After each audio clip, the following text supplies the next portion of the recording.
one of the bloodiest events to mar the history of that storied penal island. The battle began as an attempt by prisoners to break out of C and D blocks and seize an imminent afternoon prison ferry.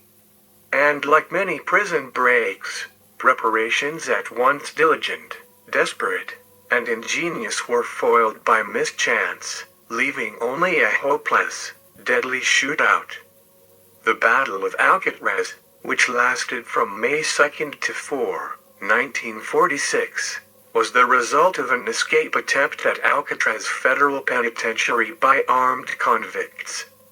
Two Federal Bureau of Prisons officers, William A. Miller and Harold Stites, were killed. Miller by one of the inmates who attempted escape, Joseph Kretzer, and Stites by friendly fire, along with 3 of the perpetrators.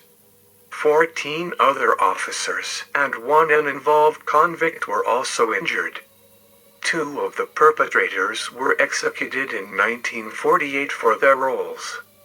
Samuel Richard Shcokley, Jr., was determined to have an IQ of 68 and a mental age of 10 years. He suffered episodes of hallucinations and demonstrated serious emotional instability and was incapable of coping with the normal prison environment, presenting a risk to himself and others. Rather than transferring him to the Medical Center for Federal Prisoners at Springfield, Missouri, officials at Leavenworth sent him to Alcatraz on September 23, 1938, where it was believed the strict routine would better manage him.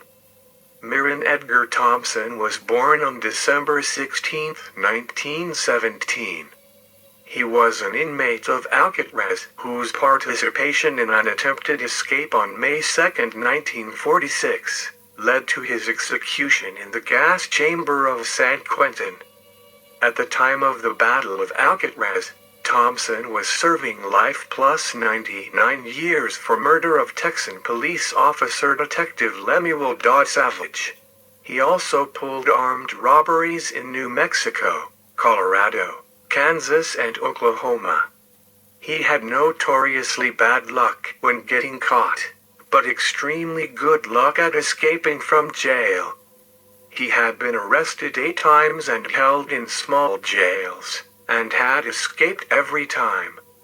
Thompson had a record of 8 escapes from custody by the time he was transferred to Alcatraz in October 1945. Samuel Richard Shcokley, born January 12, 1909, was the son of Richard Samuel Shcokley and Anna Eugenia Bearden, who died January 21, 1916, when Samuel was just 7 years old. Sam was born in Cerro Gordo, Caney Township, Little River, Arkansas. His father was a poor sharecropper with 8 children. Sam was taken out of school when he was 12 years old and strong enough to work the fields with his father. His formal education ended at the 3rd grade and by the age of 13. In his early puberty he exhibited signs of serious instability. His father was a hard man with little understanding or patience for his strangely behaved son. Sam started running away after the death of his stepmother Sally Barton, who died of malaria fever in 1920. Sam had enough of the hard work, the eternal poverty, and his hard-faced father. He didn't have many reasons to stay at home. His mother Annie adored her son, and his stepmother had been good to him as well. Sam started looking for the company of criminals, bad men, native women, and prostitutes. After he hit the road for good at the age of 18, he was arrested in 1928 for stealing chickens, automobile tires, and accessories in Garvin County. Sam was convicted and sent to Granite State Reformatory in Oklahoma for a year. He was released in the end of July 1929. While in prison he was bitten by a fellow inmate, resulting in severe brain damage and numerous scars on his head and neck. Sam had lived in Jerome, Idaho, since the end of 1930, and it seemed as if he felt at home there.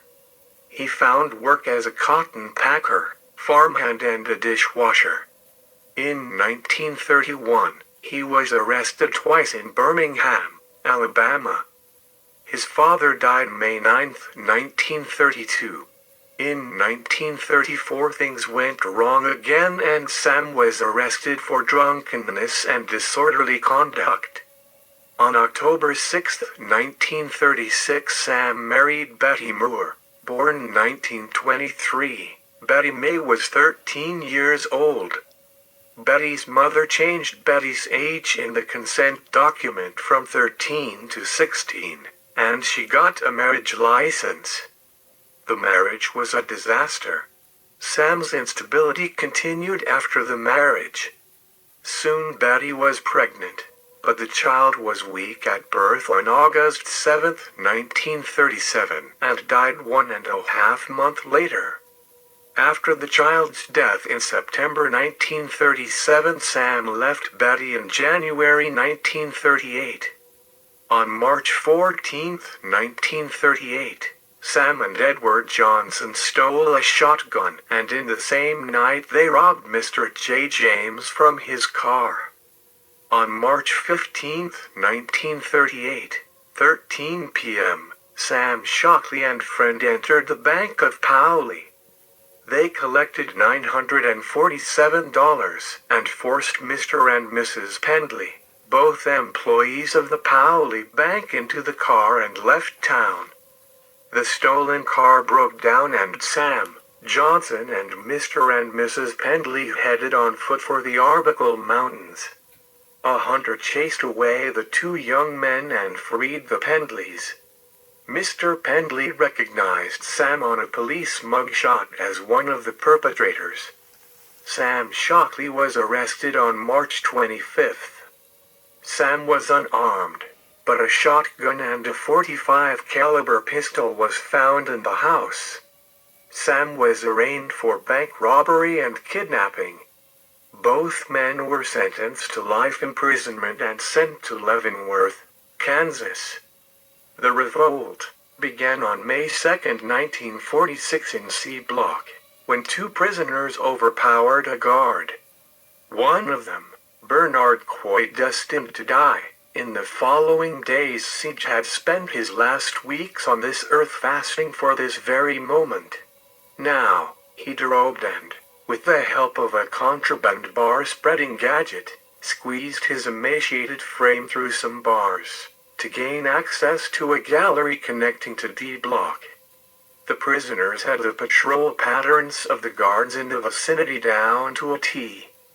The man walking this gallery was in his turn surprised and disarmed by Bernard Coy, who proceeded to lower the guards' keys and a number of weapons to his accomplices. On May 21, 1941, Shcokley was involved with Joe Kretzer, Arnold Shorty, Kyle, and Lloyd Barkdale in an attempted escape from one of the island's workshops. The men held a number of guards hostage while attempting to saw through the steel bars from the inside. After an hour of unsuccessful sawing, they surrendered and released their hostages unharmed after the arrival of the guard captain, Paul Madigan. Barkdale managed to speak with Warden James Johnston and convinced him that Shcokley was not involved in the plot, and Shcokley was released and sent back to his cell. On May 2, 1946, during an attempted escape, inmates Bernard Coy, Joseph Kretzer, and Marvin Hubbard took custodial guard Cecil Corwin by surprise. They had planned to take control of the cell house and the de-isolation cell block in order to free inmate Rufus Whitey Franklin from the isolation block. But none of the keys they had fit the rear door leading to the recreation yard, their intended escape route. Custodial guard Joseph Burdett had hidden this key under the wall seat of cell 404. As designed, the lock jammed after repeated attempts to open it with the wrong key. A 48-hour armed confrontation ensued, in which two custodial guards, Bill Miller and Harold Stites, and 3 inmates, Coy, Kretzer and Hubbard, were killed. 13 guards were injured, 3 critically. Shcokley was tried for participation in the attempted escape and the killing and injury of the guards. Judge Lewis Goodman appointed William A. Sullivan to defend Shcokley. Goodman elicited a statement from custodial guard Carl W. Sundstrom that he had at no time seen a weapon in Shockley's hands, and that while Shcokley did attack Sundstrom, he did not injure Sundstrom at any time. Sundstrom also stated that Sam Shcokley was running around and acting like a crazy man.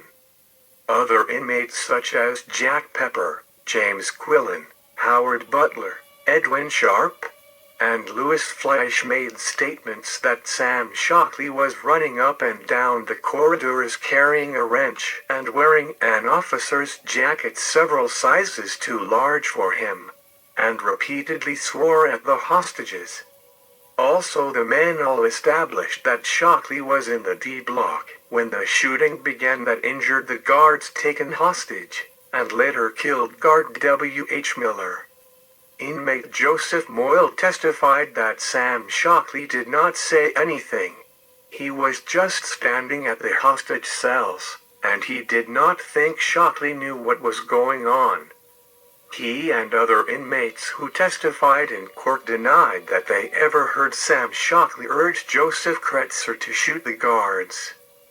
Sam Shcokley was not a part of the plan at all and merely tagged along because no one told him he could not.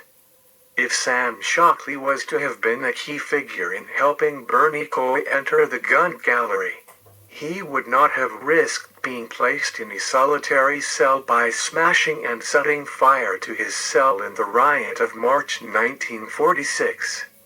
If there had been enough solitary cells available, Shcokley would have been locked up in one as Franklin had been. The failure to release Rufus Franklin was a good indication that no one in D Block had been aware of the break prior to its occurrence.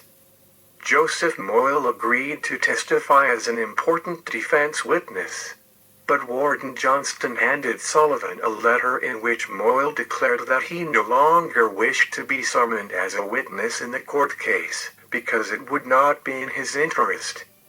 With this, Sullivan lost one of his best witnesses in the case.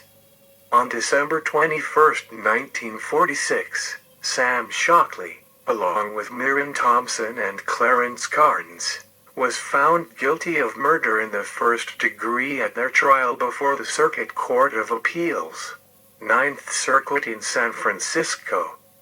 Carnes, who was 19, was spared the death penalty after some custodial officers who had been taken hostage testified that he had refrained from following instructions from Kretzer to kill them, but also due to the strong defense of his lawyer, Archer Zamlock. Although Sam Shockley's lawyer, W. A. Sullivan, pleaded insanity, Sam Shcokley and Miriam Thompson both received death sentences, to the great disbelief of their lawyers and even the prosecuting U.S. Attorney, Hennessy. President Truman, a good friend of Warden Johnston, denied the bid for clemency. Shcokley accepted his fate and rejected any further efforts to stay the execution. He and Thompson were executed simultaneously in the San Quentin gas chamber on December 3, 1948. Sam Shcokley is buried at Pollard Cemetery in Haworth, Oklahoma. Samuel Richard Shcokley was 39 years, while Myron Edgar Thompson was 30 at the time of their executions. Thank you for watching Death Row.